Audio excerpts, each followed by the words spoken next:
Elle a dans ses yeux noirs toute une histoire qui n'est pas son histoire. Elle porte en elle des chemins d'exil, les grands soleils d'anciens matins d'avril. Elle est comme orpheline d'une autre vie. Elle sait qu'elle vient du sud par amnésie. Il y a tant de rires, il y a tant de larmes vécues, comme dans un film qu'elle n'a pas vu. Jonathan, je crois qu'on tient quelque chose là.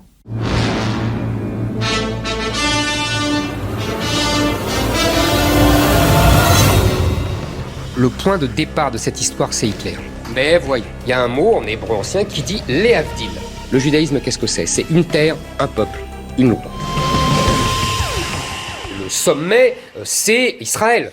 Bonjour à tous et bienvenue sur Baki Radio. Ça y est, c'est fait, l'appel du 30 novembre. Lumière tamisée, micro posé sur la table, feuille devant les yeux, mise en scène gaullienne sur la 7e de Beethoven. Éric Zemmour nous a enfin servi sa vidéo d'annonce de candidature. Grandiloquente, dramatique, certains diront apocalyptique. Il y évoque ses sujets de prédilection, la perte des valeurs, le sentiment de dépossession, le remplacement de la population. La France et surtout la France.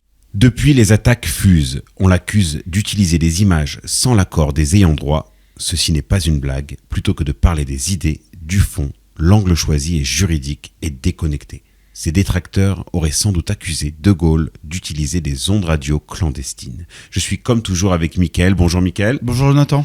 Alors Mickaël, qu'as-tu pensé de cette vidéo d'annonce ? Sinistre, sombre, lugubre. Voilà les qualificatifs les plus entendus sur la déclaration de candidature d'Éric Zemmour. Et pour cause, pour entraîner l'adhésion des foules et raviver la flamme nationale des Français, Zemmour a paradoxalement choisi une forme solennelle, grave, avec un thème central, celui de l'exil. Vous marchez dans les rues de vos villes et vous ne le reconnaissez pas. Vous regardez vos écrans et on vous parle une langue étrange, et pour tout dire étrangère. Et vous avez l'impression de ne plus être dans le pays que vous connaissez.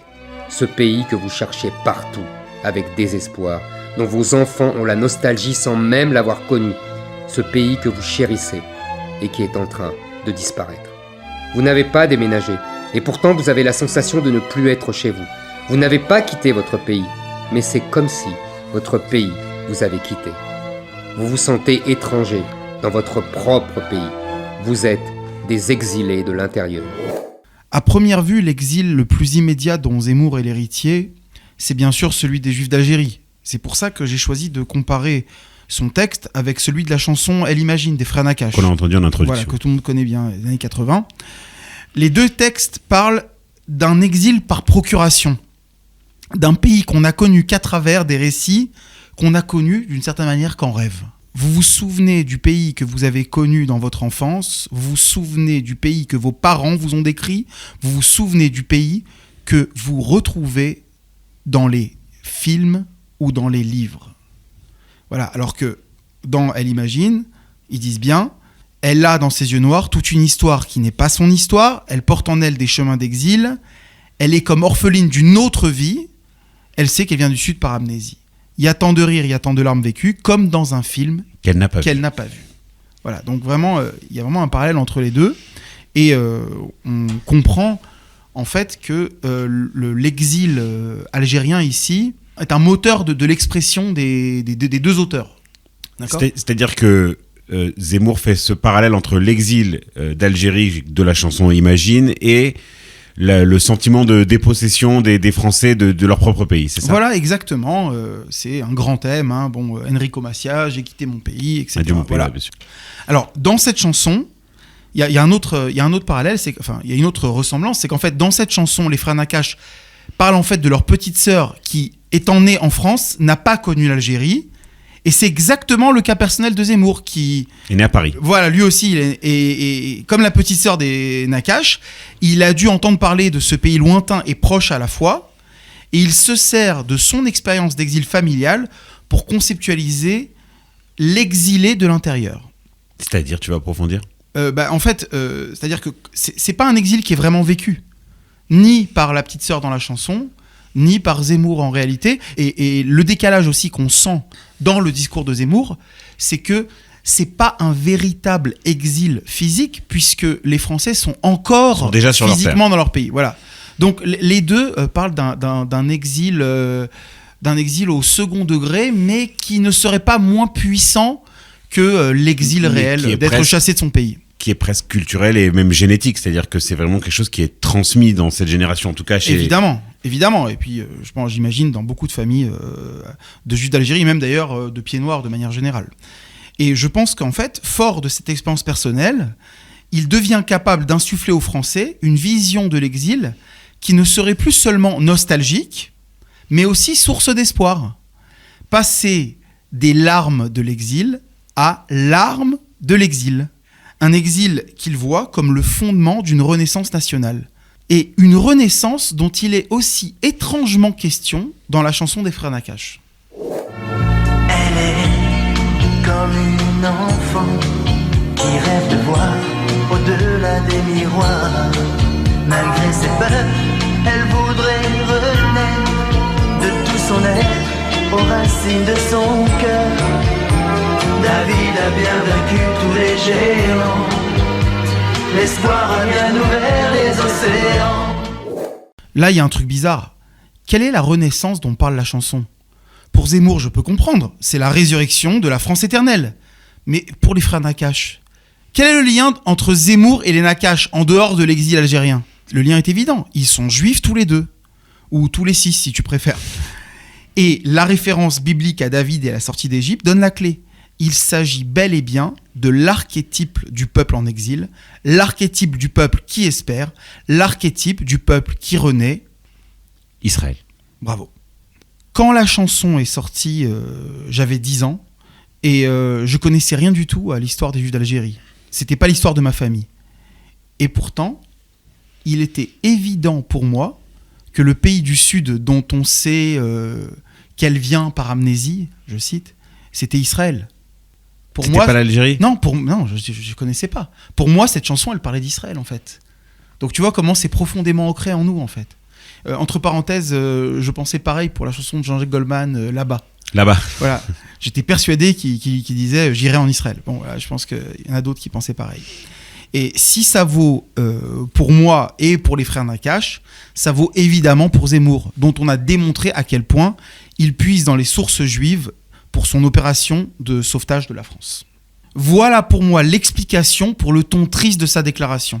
Dans le psaume 126, Shir HaMa'alot, qui parle du retour d'exil, il est clairement dit « Ceux qui sèment dans les larmes moissonneront dans la joie ». En décrivant les Français et lui-même comme des exilés de l'intérieur, Zemmour met ses pas dans ceux du psalmiste et des exilés juifs du psaume, cette fois 137, je cite, « Sur les bords des fleuves de Babylone, nous étions assis et nous pleurions en nous souvenant de Sion. Là, nos vainqueurs nous demandaient des chants et nos oppresseurs de la joie. Chantez-nous donc quelques-uns des cantiques de Sion. » Et là, les Juifs répondent, « Comment chanterions-nous les cantiques de l'Éternel sur une terre étrangère ?» Voilà la réponse de Zemmour. Vous voudriez que je vous annonce ma candidature avec du champagne et des paillettes alors que nous sommes en exil dans notre propre pays ? Quand on relit sa déclaration avec une lecture juive, au lieu de se focaliser sur la taille de son micro, les références à l'héroïsme juif foisonnent. Puisqu'on est en plein Hanouka, je me permets de repasser une tirade qu'on croirait écrite par Matityahu lui-même.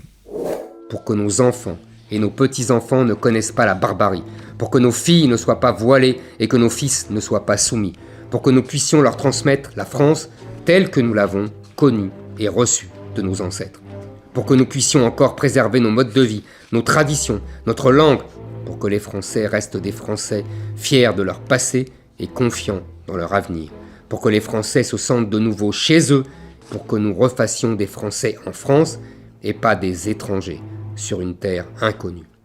Nous, les Français, nous sommes une grande nation, un grand peuple. Notre passé glorieux plaide pour notre avenir. Nous avons connu d'immenses victoires et nous avons surmonté de cruelles défaites. Depuis 1000 ans, nous sommes une des puissances qui ont écrit l'histoire du monde. Nous serons dignes de nos ancêtres. Nous ne nous laisserons pas dominer, vassaliser, conquérir, coloniser. Nous ne nous laisserons pas remplacer. Face à nous, se dressera un monstre froid et déterminé qui cherchera à nous salir. Ils vous diront que vous êtes raciste. Donc là, on retrouve un thème cher à Zemmour, c'est l'accusation de racisme pour faire taire ceux qui veulent défendre la France. Exactement.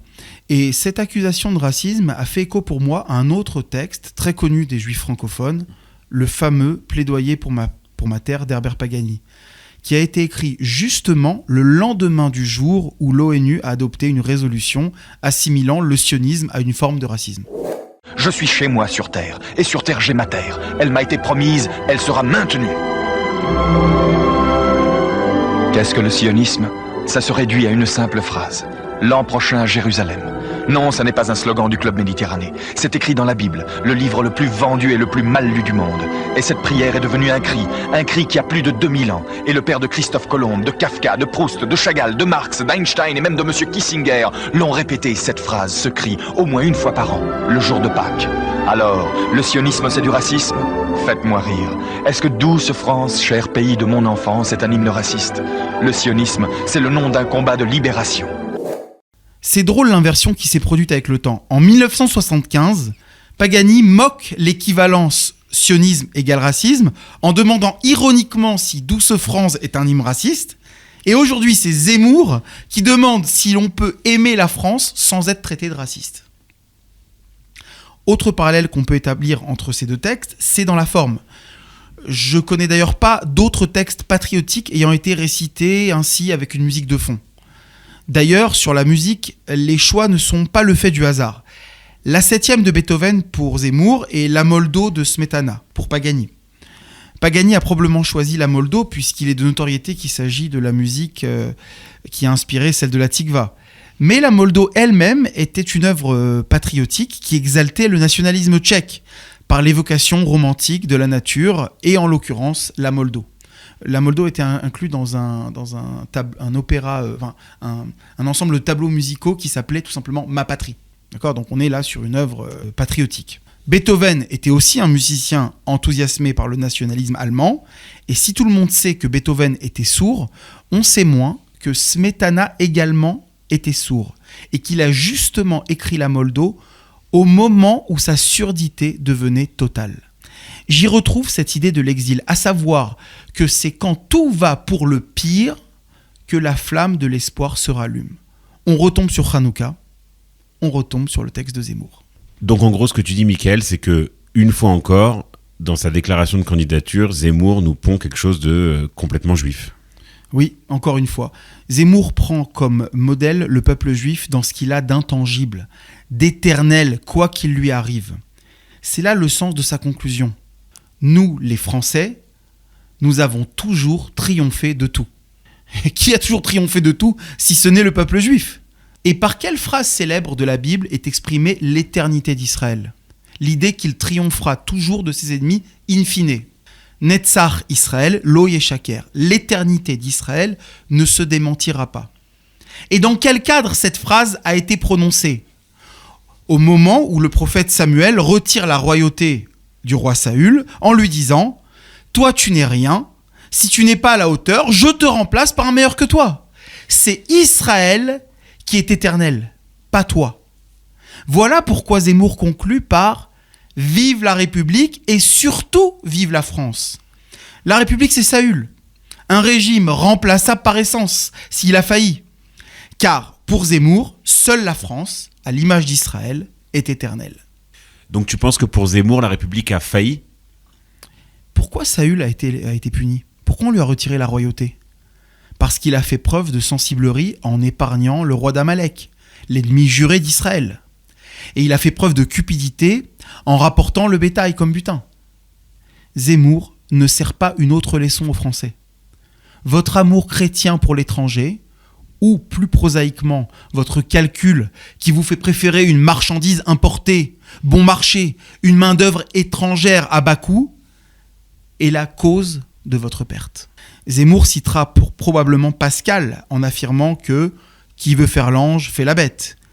Mais peut-être qu'au fond, sa vraie référence, c'est le proverbe de nos sages « Celui qui est miséricordieux avec les cruels finira par être cruel avec les miséricordieux ».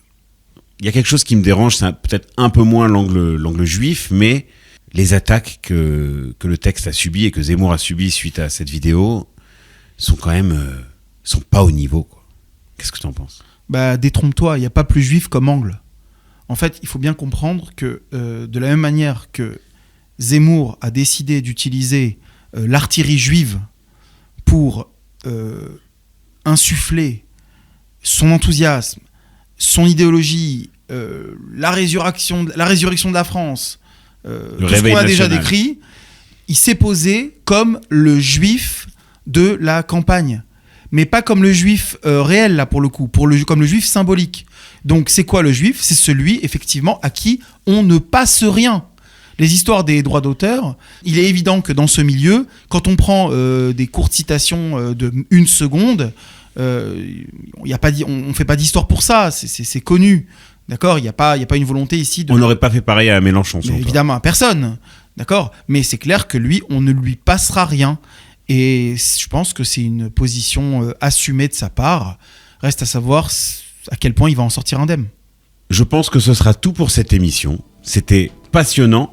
Encore une fois, on va se quitter, une fois n'est pas coutume, en musique. Merci Mickaël et à très bientôt, j'espère. À bientôt, merci.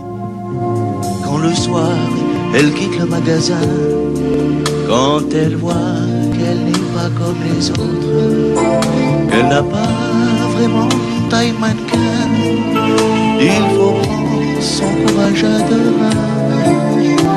Adieu la chouchouka et les beignets, les macaroons et le couscous au poulet. Elle se regarde et elle décide de changer de physionomie. Elle fait la gym, parce qu'elle a trop tendance à s'épaissir. Elle fait la gym dans la salle à côté, chez mon cousin Maurice, qui est très sportif.